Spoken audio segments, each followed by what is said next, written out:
You know who it is, the horror flick digger did Super 6 Big Mitch. And I'm kicking in those, throw 3 goals. And I'm bringing 28s, 101s because we vacant sons. It's the Chronicles. And you in the Meadowlands. Yeah, you in the Meadows, man. And you already know what made me 530. What that mean? Oh, that boy Desert, baby. Hooba dub, scrub, 22-inch gold, that and things, and big bolo yang can never sit on my claims, man. Yeah, I already know. Welcome to Vegas Chronicles with the whole Super 6 Digger Ditch Big Mitch. And today, like any other day, y'all know what we do. We kick actual factions with no additives, no preservative, just raw and uncut. Like what? Like summer sausage and crackers. Y'all already know. Shout out to everybody that's been rocking with your boy, man. Shout out to everybody that's been supporting my platform, man. Shout out to Lil Shot Mink, man, Ty, man. He called me, man. We go way back, man, and he a youngster, man. I got a lot of respect for him, man. Him and his brother Gotti, man. Shout out to both of them, man. And Shot Mink, man, Ty from Peru, man. Let me just say, man, I grew up with him. I had the pleasure of meeting that man, and Ty was a beast. And a lot of people don't know about Shot Mink, man. And Shot Mink, man, was this short, light-skinned little cat, man, from Madison Terrace, man. And don't let the looks fool you because he looked like a little, he looked innocent kind of, you know what I mean? But Shamink was a beast. Shamink Ty was a beast. Hey, y'all remember when he knocked out that female Palmer girl over there in Madison Terrace? I was in juvenile with him when he did that, when he knocked out the female from the Palmer boys, the security guard female. Not Regina Coward, but the white one that they used to be with Big Mex them, the Palmer boys. I remember Shamik knocked her out, man. Shamik wasn't no joke, man, and it was a pleasure to know him, man. He was a good brother. Unfortunately, he was taken, at a young age, man, like so many of us, so many of our brothers out there, man. And but like I say, it was a pleasure to meet him, man. And Lil Ty, when he talked to me, man, he was telling me how much they appreciate me doing these videos, man, and that mean a lot to me. Like I tell you, every time, the devil pokes his ugly face, God always let me know he watching too. And when that youngster spoke to me, he said, "Sheep, man, talk about the boys clubs, and then the importance of having a boys club in the communities. Not everybody grew up in the boys club. I just so happened to grew up in one in Herbert Gershon. We had a boys club and a girls club, and I've been in the one in AD Guy, and I've been in the one in Northtown. I never been to the arcade like in Madison Terrace and stuff like that, but boys clubs." As far as we know in the Herbert Gershon, they played a very important part of our culture over there. In the Gershon, they used to do, the boys club used to barbecue for the whole Gershon, and when Mr. Hyde, Gangsta Hyde ran the Gershon, or when Master G ran the boys club, Gangsta Hyde ran the boys club, I think Po Boy ran the boys club, Davey Barnett, it was a whole bunch of people that ran it, White Man Bob, you know what I'm saying? Everybody remember him, man. But the boys club was something that we went and we played, dig, dug, pool, stuff like that, lift weights, and it was kind of like where we built our bond. It was headquarters per se, and they gave out the free ham sandwiches and the cookies. Everybody, if you from Herbert Gershon, you remember them ham sandwiches and them peanut butter cookies, man, and Danny McCoy, he used to take us to Doolittle, and it was the boys club was something that we can go and find like sanctuary, But I'm gonna be honest with you, man. I had mostly all my fights in the boys club, you know what I'm saying, and with girls too. I got into it with Shanika. Everybody remember Shanika and Deborah. Shanika whooped me out over a foosball. Them air hockey games, not foosball, but air hockey. They had an air hockey game in the back of the boys club that we used to play back in the days. Everybody remember the air hockey game they had in the back of the boys club, right? And me and Shanika was playing that game, and Shanika grew up with the boys, and she used to fight hard, you know what I'm saying, and boy, Shanika used to fight hard. But anyway, we was back there playing air hockey one day, man, and she basically told me I bet not win, you know what I mean, because I know how to play air hockey good. Me and Matt Bomber, we used to always play all the time. But anyway, I ended up beating her, and she ended up beating me up, you know what I mean. So she smashed me back there up in the thing, man, and I got smashed over the dig dug game by Crystal. Everybody remember Crystal, Sonya, and Tanya, and all them. Well, me and Crystal was playing dig dug, you know what I mean, and I ended up beating her, and she ended up beating me up by the dig dug machine, you know what I'm saying? So one thing about that boys club, you go grow up in there, man, you go fight up in there, you go get whooped out up in there, you go eat up in there, You go dance up in there. You know, the boys club was the boys club. I miss the boys club, man. You know, but let me talk to y'all about something, man. I wanted to talk to y'all about something, man. And what I want to talk to y'all about, man, is serious. It's about people, you know, that's not from Vegas coming out here uh, and trying to, I don't know if they're trying to rile up stuff, get stuff started, but they call themselves trying to chronicleize our history out here, man. And, you know, I don't know what their agenda is, but I feel this here, man. If you ain't from these streets, if you ain't from Vegas, you know, I understand you trying to shine a spotlight on that because it was a cat that came from California. Shout out to the hood postman, Melly Mel, that put a spotlight on Vegas. You know, and I'm going to be forever grateful to him because he didn't have to do that, but he did. You know, but his intentions was pure because he only wanted to get the information out. He didn't have no nefarious ulterior motives. You know, some of these cats do. And when they have a platform and they platform ain't going nowhere, they'll try to start controversy to get attention brought to them and get their numbers up because they see that controversy is what really sells. Controversy is what really gets you clicks on the internet, you know? And I don't want that type of attention. I don't want that type of clicks. If I got to feud with people to get an audience to pay attention to me, then I don't want an audience. I don't want to do this because I didn't get into YouTube and I didn't get into doing this internet stuff to be a problem. I did this to expose the truth to the youth out there so they really know what they're getting themselves into when they sign up to be gangbangers because people not really telling these youngsters the truth. I talk to people every day. Shout out to Slick Pete. Shout out to Big Stabone. Shout out to me. Shout out to everybody, HP, that's doing the right things. And we can all agree, man, something must be done about what's going on. And shout out to the youngsters that now see what's going on. And a lot of youngsters, when I brought up, you know, how a lot of youngsters is bitter because they don't have their fathers. And when I spoke to Lil Todd, he told me that when I said that, how youngsters are running around here angry because they lost their father or mother or brother or whatever in this game, tragically. And they're left bitter. They're left without answers. When I spoke on that, he told me himself that hit home to him. See, these youngsters is really listening. A lot of them is listening.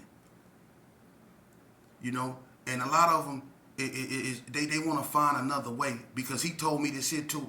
He lost his son to the system. His son is up there in the hoop scout with a gang of time. So he lost his father and his son. You can imagine what that type of, you know, what that's doing to him mentally, man. You know, because he didn't want. Don't nobody want their child to follow in their footsteps.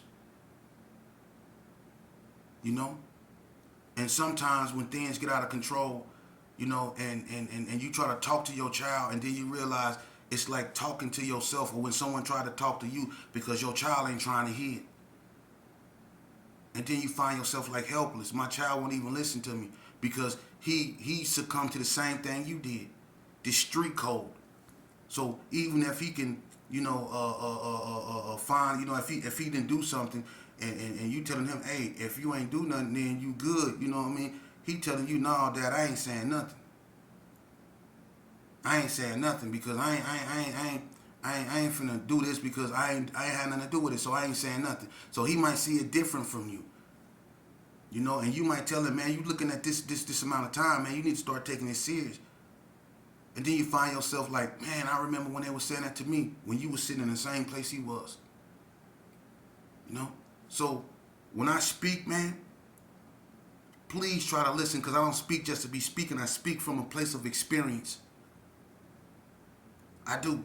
That's why I take offense to people that's not from here, getting up in people, you know, trying to chronicleize people's stuff, and they don't even know what they're doing. I don't even know what they're talking about. Just eager to put a microphone in somebody's face. You know? You don't know this culture out here. You don't know what people lost. And someone said, well, I'm not finna keep going over what was the worst gang wars. No, I'm not doing that. I already went over that. They was all bad. They were all bad. The saddest one, I'm gonna be honest with you, was when White Street fell out with Donna. Because there was family there. White Street and Donna was family. When White Street fell out with Donna, that was probably the most saddest war. You know, when the Gersons and the Donnas fell out, that was sad. You know, it's been a lot of wars that happened that was sad. When the 60s and the block fell out, that was sad. And people could say that was the saddest one because the 60s used to be on the block. So that's just like family falling out with family. It was all sad, man. You know, and one thing that can't be denied, the Del Monte Cole, Vegas Heights, Herbert Gershon, Crip City, and 40 Block, they all went to that arcade right there on Martin Luther King, right across the street from Magnus Quick Check. We all grew up in that arcade. We all knew each other. The Gershons, the PBs, the Parus in Vegas Heights and Valley View. We stayed at Doolittle. Berkeley Square, we stayed at Doolittle. Everybody was at Doolittle. You know, so when people went to war, it was a lot of sad episodes, man. People have family members. That's why I say when people that's not from here come out here and just, it's a lot of people that's not here that can't tell their stories. It's a lot of people gone, man. If you look at Donna, if you look at the Hood, if you look at ABMs, if you look at Hard Time Hustlers, if you look at the Gerson, the 60s, the Block, the 50s, Bonanza Village, Sydney Suit, the Coast, Power Root, if you look at all that, it's gone, man. It's gone. Those brothers wiped themselves out. And now you have the Squad, the Wood, and all this old stuff, man. And they the new OGs. And they didn't wipe themselves out. You know? I used to be in the Who Scout with one of the Woods, you know, hitters, and his name was Swole. Swole was a good youngster. Swole went to Ely for spitting on Miss Blake. Everybody remember Miss Blake from Indian Springs? Swole spit in her face, and he went to Ely. But Swole was a good youngster, man. He was from the wood.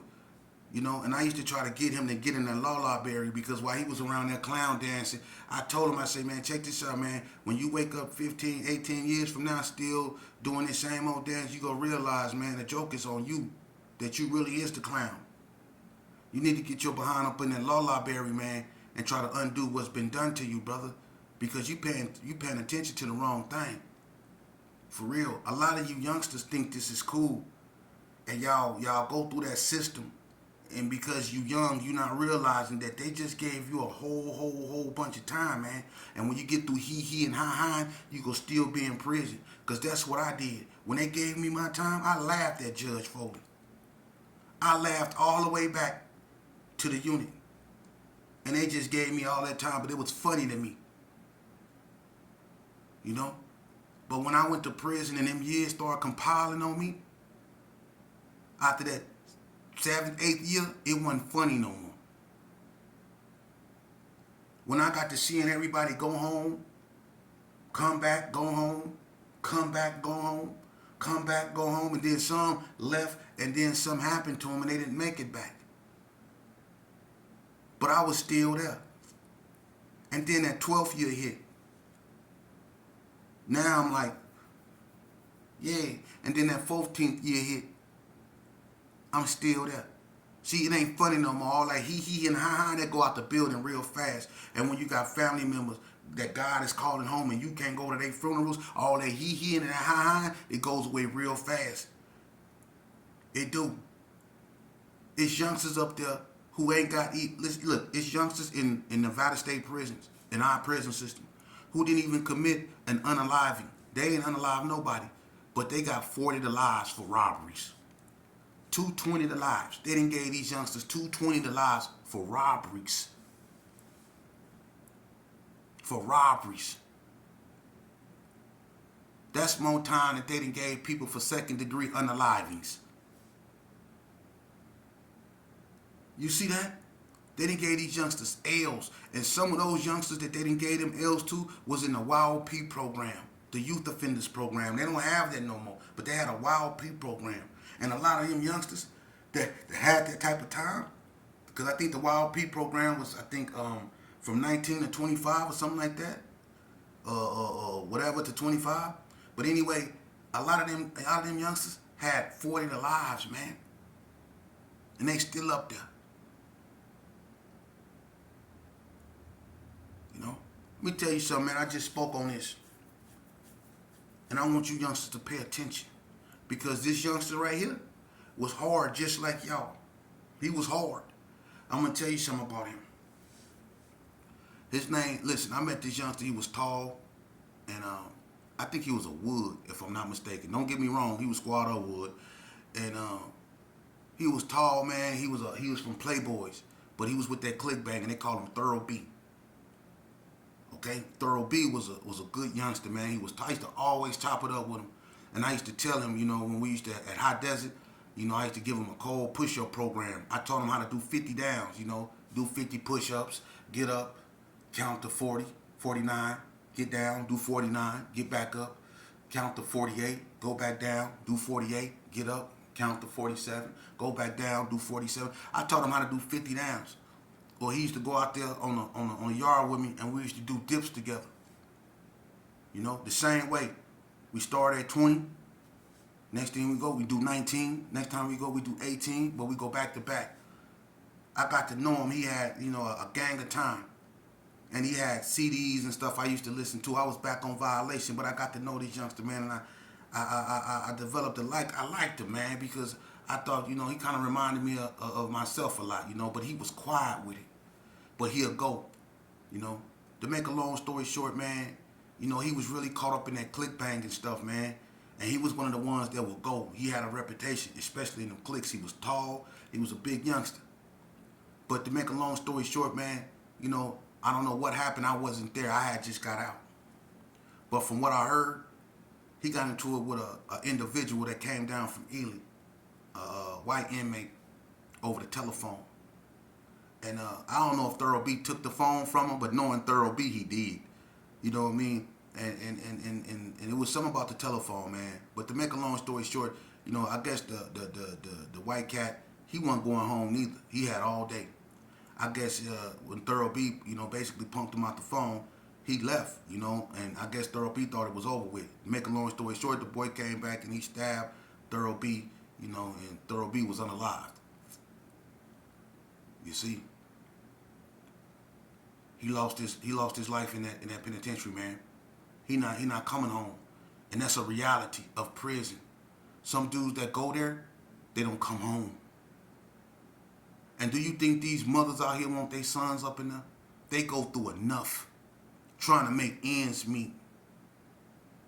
If you have a mama, understand that's a woman that carried you inside her for 9 months, then carried you in her arms, and will carry you in her heart for the rest of her days. Do you think they want their child up in there?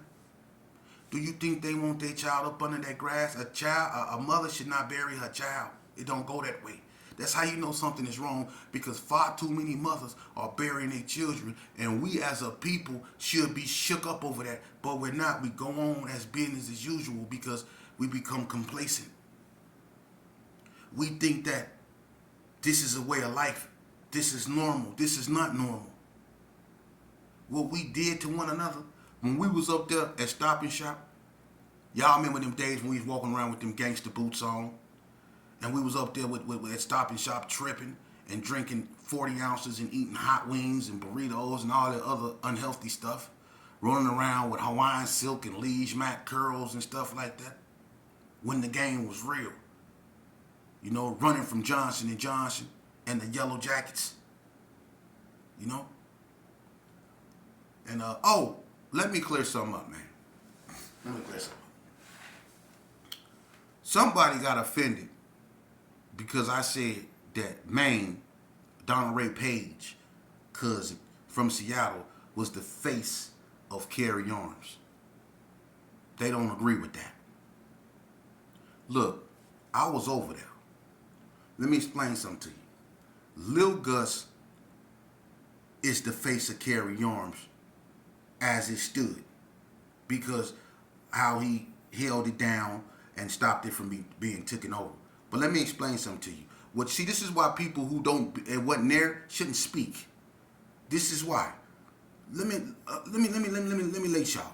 Number one, the reason why I said Maine was the face, Maine was right there on Morton, right there when he stayed right there a couple doors down from Richie Rich, before Anthony Webb moved on over there on the other end.